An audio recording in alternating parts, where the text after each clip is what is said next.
News. Chad Jackson here with head men's tennis coach Simon Earnshaw to talk about the Pirates as they get set to open up the 2011 dual match season. They'll do so this weekend with a pair of matches on Sunday. And Coach Earnshaw, you hit the ground running right off the bat as you take on Rollins, who's 5th in the nation, this Sunday at 10 a.m.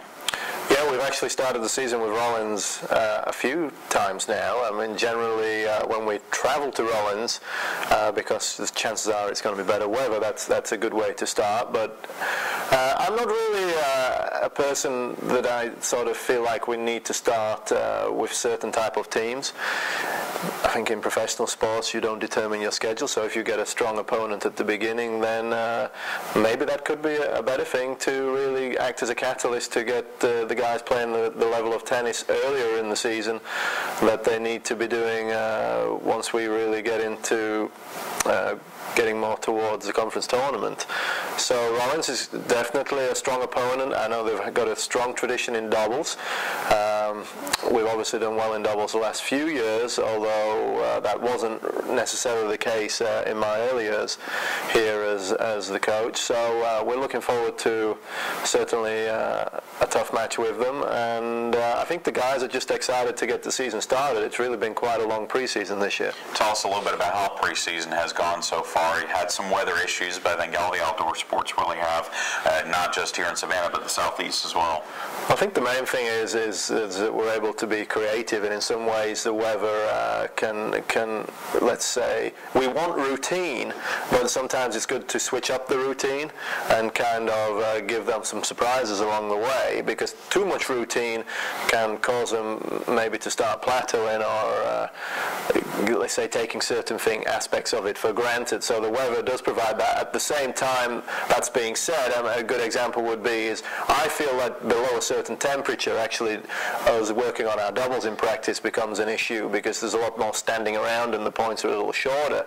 And with the way the weather's been this winter, and actually it was the same last winter, I feel like we're not as far along in our development in doubles as we ought to be at this point in time. And clearly we don't really have it, other than Raphael and Mick, we don't have any holdover teams, and that concerns me a little bit at this point.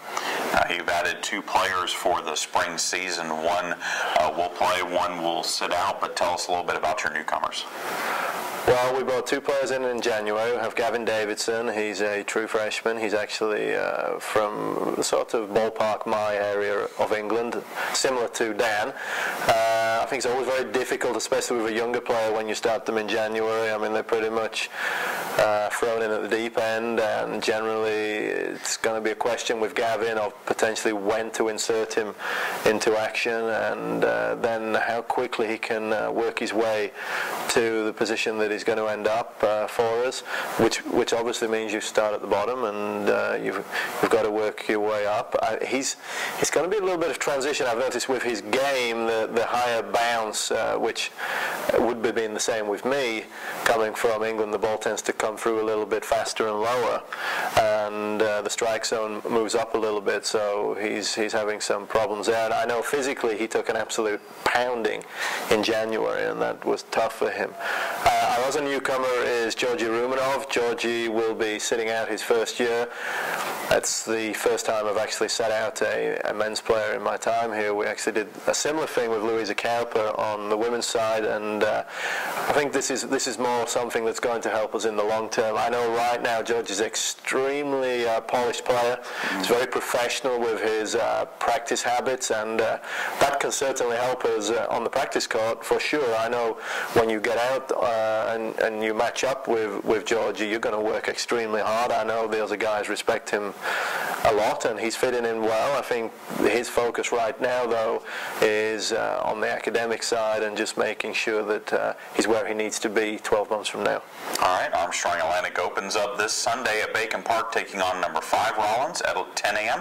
and then also taking on Anderson at 2 p.m. Coach Earnshaw, thanks for joining us, and we'll talk to you again soon.